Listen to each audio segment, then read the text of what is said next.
나를 경영하소서. 내 인생을 경영하소서. 내 삶을 경영하소서. 내 직업과 산업과 업과 내 하나님께서 주신 영역을 경영하여 주시옵소서. 성도 여러분, 한번 해보실래요? 나를 경영하소서. 참으로 위대한 말입니다. 다 같이 나를 경영하소서. 두 사람의 인생이 나옵니다. 한 사람의 인생은 하나님이 공과 같은 인생이다. 그러나 다른 인생은 못과 같은 인생이다라는 것이에요. 먼저 공과 같은 인생이에요. 셈나라는 인물이 히스기야 때 1인지하 만인지상에 여러분 국무총리예요. 말하자면은 보세요. 요셉과 같은 인물이에요. 다니엘과 같은 인물이에요. 그러나 공통점이 있지만 약간 다른 것은 여러분 요셉과 다니엘은 애굽과 바벨론에서 국무총리가 되었습니다. 이방 땅에서. 그러나 셈나는요 남유다 유대인들의 국무총리가 되었던 거예요. 여러분 이가 얼마나 하나님이 높여주셨을까요? 보물 창고, 무기 창고, 그의 말 한마디로 다 움직이면 되는 것입니다. 그의 말이 법이에요. 그가 나라 전체 굳고 살림을 다 맡아 하는 그런 사람이 되었던 것입니다. 올라갈래야 더 이상 올라갈 수가 없어요. 그의 위에는 히스기야 왕밖에 없는 것입니다. 하나님이 셈나의 인생에 대해서 갑자기 이런 말씀을 하십니다. 셈나, 내가 여기와 무슨 관계에 있느냐? 이 말이 무슨 말씀이죠? 셈나, 네가 이렇게 높은 자리, 높은 위치까지 온 곳은 내 힘이냐? 너의 지혜냐? 너의 노력이냐? 내 능력이냐? 아니다. 아무런 배경도 아무런 인맥도 없던 너를 여기까지 끌어올린 것은 나 여호와의 경영이다. 그러나 내가 너를 볼 때 너는 공 같은 인생이다. 사람들은 너를 칭찬하고 네 줄에 서며 네 라인을 달라고 하지만 너는 공 같은 인생이다. 셈나는 무슨 생각을 했을까요? 셈나는 성공한 겁니다. 그가 성공해서 국무총리가 되기까지 많은 공부를 했을 것이고 국가고시도 치러서 패스가 될 겁니다. 그리고 많은 어려운 점이 있었지만 그 경쟁을 뚫고 여기까지 온 겁니다. 그러나 그는요 성공했으면 끝이라고 생각한 것이에요. 어차피 썩어질 인생, 내일이면 죽을 인생, 그러므로 오늘을 즐기자. 오늘은 마음껏 즐기자. 내가 성공했으니 이제는 이렇게 고생해서 여기까지 왔으니 내 노력으로 된 것 아니냐. 난 즐기자 생각한 것이에요. 성도 여러분, 마귀는 갈증으로도 공격하지만 마귀는 만족으로도 공격합니다. 마귀는요 모자람으로도 공격합니다. 그러나 마귀는 풍부함으로도 공격하는 것이에요. 셈나는 성공이 목적이고 성공이 목표였어요. 그래서 자기 좌표에 온 겁니다. 그러니까 그 좌표 오기까지 하나님은 그에게 어떤 존재예요? 수단이에요. 내가 이 여기까지 올까지 하나님은 날 도우셔야 돼. 하나님이 도우셔서 여기까지 온 거야. 여러분, 요셉과 굉장히 비교되는 인생이죠. 요셉은 버림받고 감옥의 맨 밑바닥에 있었으나 하나님이 그를 끌어올려 국무총리가 되었습니다. 그는 국무총리가 되어서 끝났다고 생각해요? 아니에요. 그는 바로와 애굽에게 복을 가져다 주는 사람이 됐어요. 그뿐만이 아닙니다. 그는 자기 아비 야곱의 모든 가족, 형들이죠. 그 식구들까지 다 애굽으로 이주하게끔 만듭니다. 이건 녹록한 일이 아닙니다. 화근이 될 수 있어요. 왜냐하면 요셉을 죽이려고 했던 사람들이 형들 아니에요? 두 번째, 지금은 애굽 땅이에요. 지금 굳이 그 과거의 일을 갖고 와서 뭐 어쩌자는 것이에요. 그런데 애굽은 이런 일을 서슴없이 합니다. 이것이 하나님의 경영이 있었던 일이에요.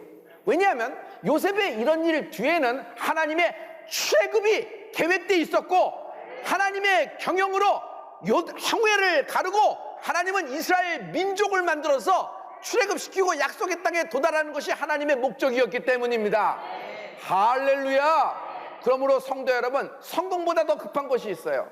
당신의 형통보다 더 소중한 것이 있고 당신의 합격과 당신의 어떤 열리는 것보다 더 중요한 것이 있어요. 심지어 신유보다도 더 급한 것이 있어요. 성공보다는 구원이 더 급하다. 신유보다는 구원이 더 급한 일입니다. 하나님은 우리를 구원하신 분이십니다. 샘나, 너는 공 같은 인생이다. 교만하다. 내가 너를 그 자리에 올린 것은 그 자리에 올렸을 때 네가 나의 영광을 위하여, 나의 뜻을, 나의 나라를 위하여 많은 일을 영향력으로 한 줄 기대하고 있었는데, 하나님은 참다 때가 됐을 때 하나님이 입을 열어 너는 공 같은 인생이라고 얘기합니다. 내 손으로 너를 공처럼 말아 던지리라 말씀합니다. 이사야서 22장 18절에 하나님이 공이라는 말을 직접 해요. 다 같이. 정령이 너를 말아 싸서 공같이 광막한 지경에 던질 것이라. 주인의 집에 수치를 끼치는 너여, 내가 그곳에서 죽겠고 내 영광의 수레도 거기 있으리라. 샘나, 너는 공이다. 내가 내 손으로, 강한 오른팔로 너를 잡아 말아 던지리라 말씀하십니다. 여러분, 그냥 인생이 한 방에 훅 가는 거예요. 성도 여러분, 우리는요 핍박때 성장하고 시험 가운데 더 겸손하고 영적으로 더 판이 넓어지는 은혜가 있는 것입니다. 오히려 칭찬과 박수 소리, 많은 사람들이 나를 향하여 플러스 점수를 줄 때 여러분, 우리는 타락할 수 있는 가능성도 있는 것이에요. 그러므로 지금 눈앞에 보이는 시련과 고난에 대해서 너무 걱정하지 마세요. 시련은 보이지 않는 하나님의 손길이며 시련 또한 하나님의 경영인 것입니다. 샘나, 내가 너를 공처럼 말아 내 손으로 던지리라 그럽니다. 어떻게 던질까요? 한번 받아주시겠어요? 한번. 하나님이 이렇게 던지는 거예요. 샘나의 인생이에요. 내가 너를 말아 던지리라. 그냥 확 던져버린 거예요. 하나님이 전능한 오른팔로 던지면 어떻게 될까요? 여러분, 히스기야 때 하나님이 던져주셨으니까 아마 샘나라는 공은 지금도 우주 끝까지 날아갈 거예요. 계속 날아가는 겁니다. 이렇게 던지는 거예요. 이렇게 날아가는 거예요. 그런데 우리는 어떨까요? 우리는 하나님이 언제나 기회를 주시는 겁니다. 할렐루야. 우리는 하나님께 다시 돌아올 수 있는 기회가 있어요. 이것이 뭘까요? 어떻게 돌아갈까요? 한번 보여드릴게요. 제 던져주세요. 이게 뭐죠? 성도 여러분, 이것이 회개입니다. 하나님께 돌아오는 것이 회개입니다. 여러분, 아무리 내가 꼭지점에 있고 내가 어릴 적 그리던 동화와 같은 위치, 모든 권세가 내가 다 차지했어요. 어느 날 공직에 계셔보셨어요? 어떤 조직의 등재된 인물이 되셨어요? 어디에 대표가 되셔보셨어요? 작지만 그래도 내가 운영하는 사업체예요. 그리고 그 직장에서도 내가 가장 중요한 인물로, 내 중심으로 모든 것이 움직여요. 돌고. 그럴 때 여러분, 이 자리를 지키고 자리를 굳히고 이 자리를 즐기는 것보다 중요한 것은 여기에 갖다 놓으신 하나님의 뜻이 내 인생을 통하여 나타난다면, 하나님이 나를 얼마나 기뻐 여기시고 끝까지 요셉처럼 다니엘처럼 사용하시겠습니까? 여러분, 만약 샘나 같은 마음이, 샘나 같은 분위기가 되었다면 이렇게 하시면 됩니다. 하나님께 돌아오시면 됩니다. 주여, 내가 어쩌다 여기까지 왔습니까? 내가 이제 돌아갑니다. 내가 이제 돌아갑니다. 성도 여러분, 인생에는 때가 있어요. 하나님은 그 때에 그 말씀을 해주세요. 그리고 하나님은 그 말씀을 하시고 그 일을 행하시는 때가 있어요. 할렐루야. 오늘 하나님이 때를 잡아 여러분에게 축복을 하시는 때입니다. 할렐루야. 회개라는 건 뭐냐면 다시 하나님의 손에 내 인생을 맡긴다. 나는 다시 하나님의 손에 내 인생을 맡긴다. 주여, 나를 경영하여 주시옵소서. 다니엘은요, 그 자리에 있었을 때 자리 굳히기, 자리 연장하기, 자기 임기 연장, 이런 거 생각 안 했어요. 한 방에 날아갈 수 있었지만은, 사자굴이 눈앞에 보였지만은 그는 예루살렘을 향하여 창을 열고 하루 3번씩 이스라엘 민족을 대신 회개하며 하나님의 회복을 위해서 기도했던 걸 생각하죠? 이런 다니엘과 같은 기름 부음이 있기를 예수 그리스도의 이름으로 축복합니다. 성도 여러분, 갑. 저는 모든 것에는 갑이 있다고 생각해요. 그래서 저 LA에서 사역할 때 입버릇처럼 하는 말이 있거든요. Cheap grace, not a grace. 모든 것에는 갑이 있다. Nothing's free. 공짜는 없다는 말이에요. 인생은 시간입니다. 그 시간을 내가 어떻게 보내느냐에 따라서 인생이 결정이 되고 결과가 오는 겁니다. 내가 그렇게 보냈으면 그런 인생이 되는 거예요. 저렇게 보냈으면 저런 인생이 되는 겁니다. 왜 이런 결과가 나왔냐고 얘기하기보다는 내가 그 인생을 어떻게 보냈냐가 더 중요한 것입니다. 그래서 시간이 이렇게 중요해요. 그런데 시간을 보죠. 우리 중 누구라도 단 1초라도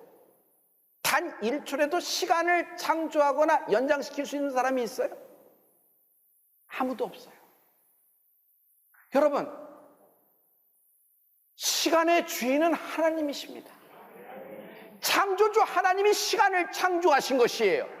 이 시간 가운데 하나님이 내게 주신 일, 하나님이 내게 주신 목적을 다 하는 인생이 되길 나사렛 예수의 이름으로 축복합니다. 저는요, 이름값이 있다고 생각해요. 왜냐하면 제 이름이 어마무시하게 너무 커요.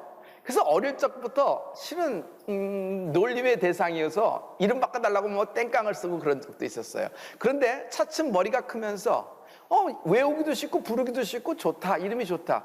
그런데 항상 중고등학교 다닐 때 선생님이 성적이 선생님 보기에 시원치 않으면 저를 불러다가 너는 왜 이름값도 못하느냐 그럴 때 참 무안하고 참 그랬어요.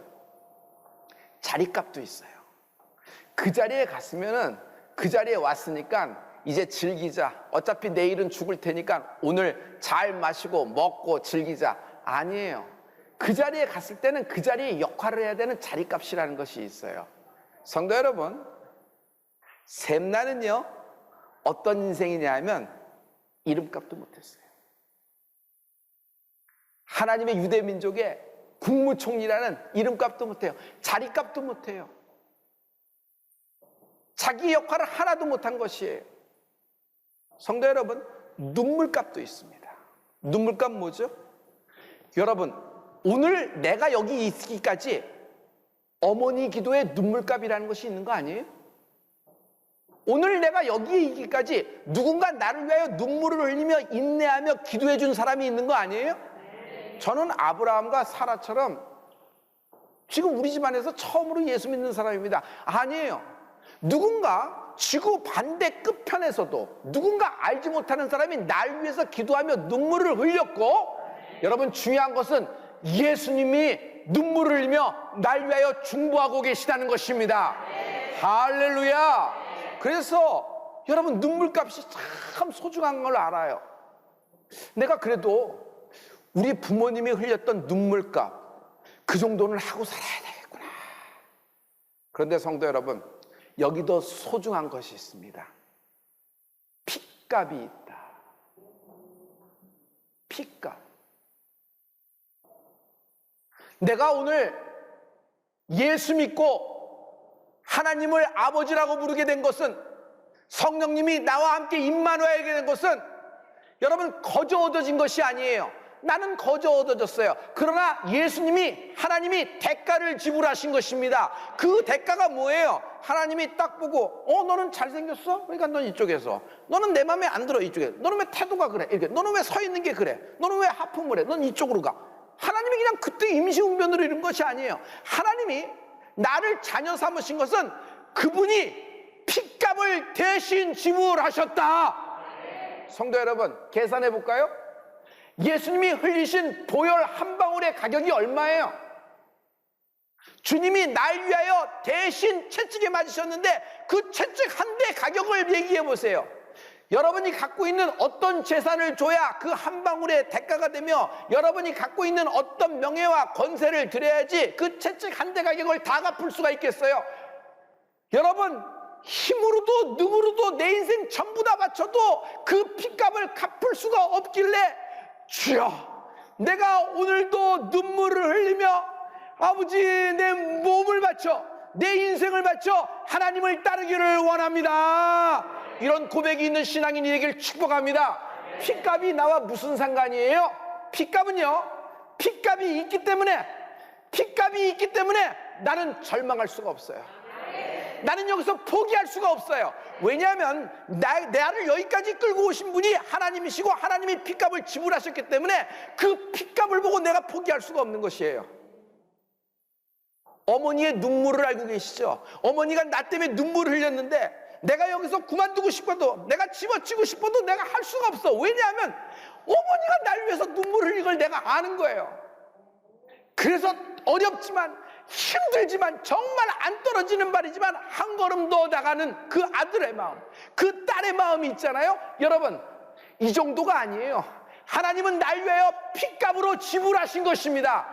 내가 너희를 값주고 샀다는 의미가 이런 의미예요. 이것은 은유적이고 비유적인 것이 아니라 실제 상황이다. 2000년 전에 33살 먹은 유대 청년 하나가, 청년이 그냥 피 흘려서 죽었다, 이런 정도가 아니에요. 그분은 전능하신 하나님의 독생자 예수 그리스도, 예수님이 하나님이십니다. 그분이 나를 위하여 핏값을 지불하신 것이에요. 내가 살아야 되는 이유, 내가 다시 일어나야 되는 이유, 내가 그래도 포기하지 않아야 되는 이유, 내가 그래도 믿음으로 다시 한 발을 뛰는 엄두를 내야 되는 이유가 이 핏값에 있는 것입니다. 나는 핏값으로 값주고 사신 인물입니다. 할렐루야, 할렐루야, 할렐루야. 오늘 두 번째 인생은 목과 같은 인생이라 그랬죠. 목과 같은 인생. 목과 같은 인생에는 띠가 넘어온다. 여러분, 띠라 그러면 우리가 뭐 토끼띠야, 양띠야, 뭐 돼지띠야, 호랭이띠야, 이렇게 띠라고 생각하는데 그게 아니에요.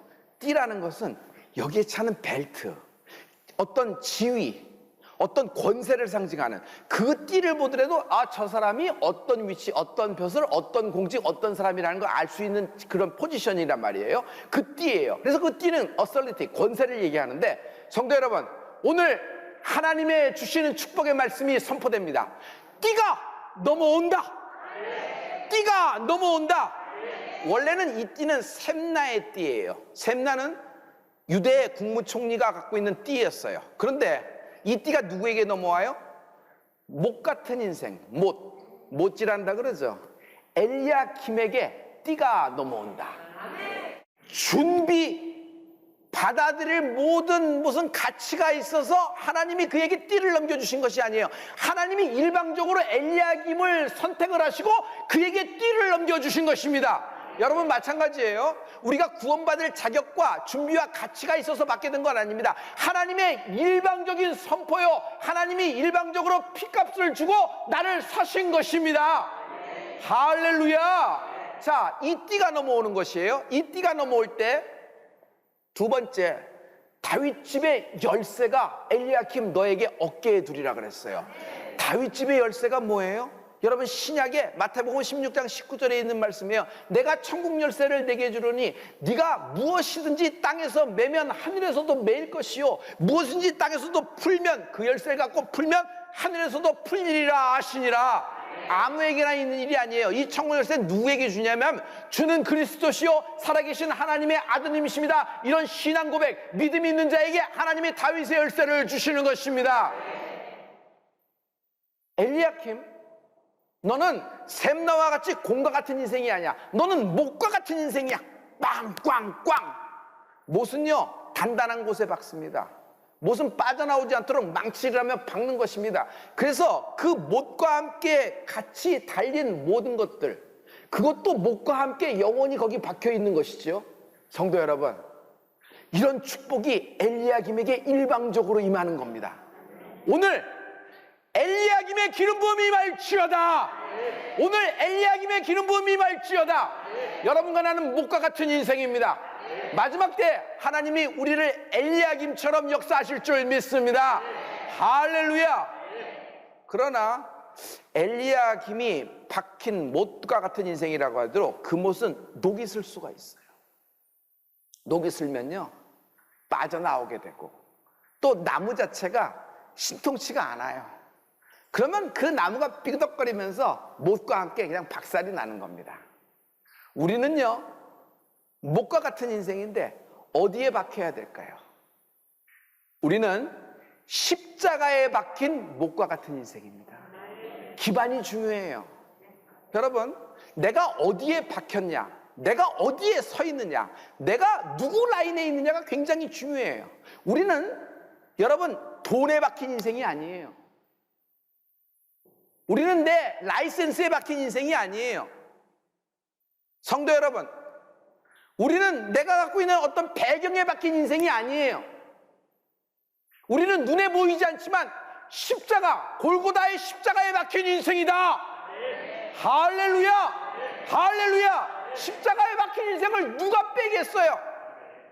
갈라디아서 2장 20절의 말씀입니다. 다 같이 내가 그리스도와 함께 십자가에 못 박혔나니 그런즉 이제는 내가 산 것이 아니요 오직 내 안에 그리스도께서 사신 것이라.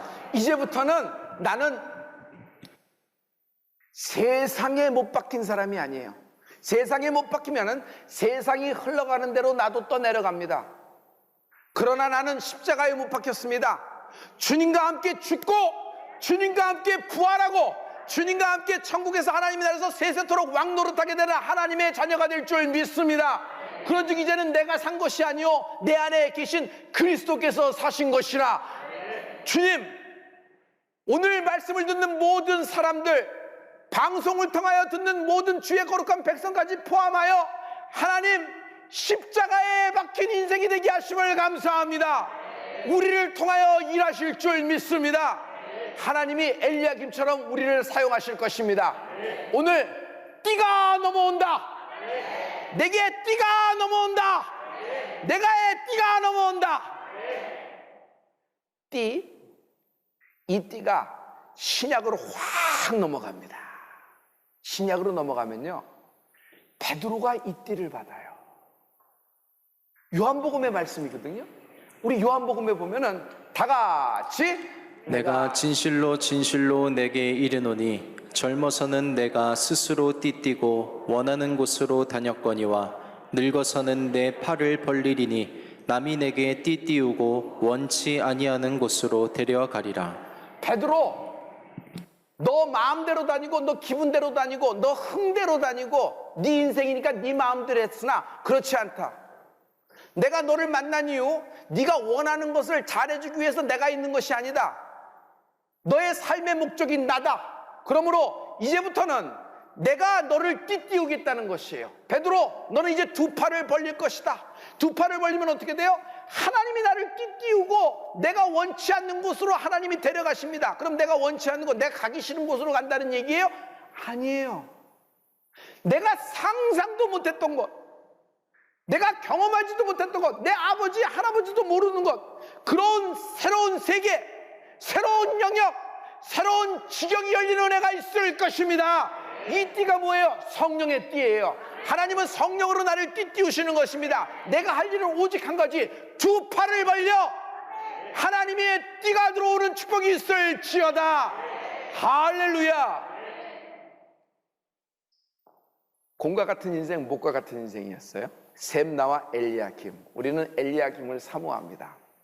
그런데 성도 여러분, 제가 제 자신을 볼 때 나는 엘리야김이다, 엘리야김이다, 엘리야김이다 많지만 나의 모습 가운데는 셈나의 모습도 적지 않아요.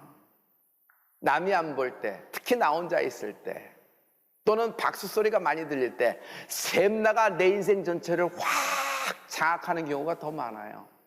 성도 여러분, 셈나도 나고 엘리야김도 나일 수가 있어요. 중요한 것은 나의 영혼이, 나의 의지가, 나의 믿음이 여러분 엘리야김을 선택하는 은혜가 있을지어다. 자격도 준비도 가치도 없는 나에게 하나님의 성령으로 띠를 띄우시고 핏값을 주고 사셨다. 할렐루야. 하나님의 은혜, 하나님의 그 말로 할 수 없는 한량없는 은혜, 아무런 내가 내세울 것이 없는데도 일방적으로 주신 하나님의 은혜에 감사하여 마지막 때에 여러분